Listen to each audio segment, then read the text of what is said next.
Мартине, как се живееше по времето на социализма? Беше много. Всеки беше равен, хората бяха равни, бяха добронамерени. Всичко беше като хората. Сега всичко се измени, хората са злобни, гадни, нищо не става. Дома и семейството как бяха? Мъжете бяха мъже, жените бяха жени. Прибираш се, има салата, има ракия. Жена ти, ако не е слушала, я биеш. Сина ти пак го биеш. Дъщеря ти не. О, образование, в училище бях най-големия тарикат. Правих ги, биех ги, всичко правих, човек. Много беше добро, много. Професията и заплатата как бяха? Аз работех в едно ТКЗС на оранжериите.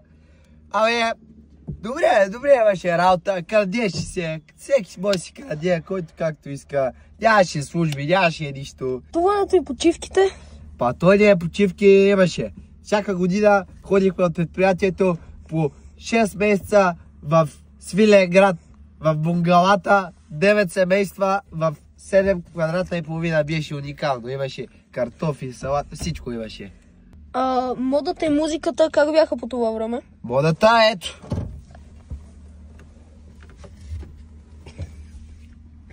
Модата беше чудесна. Всеки, мъжете бяха жени, жените бяха мъже. Всичко беше като хора. Храната? Доматите бяха домати, месото беше месо, хората бяха хора, жените беше мъже, жените бяха мъже. Всичко беше както трябва. А религията, бай Мартине? Аз съм православен християнин. Вярвам в Господ. Господ е българин.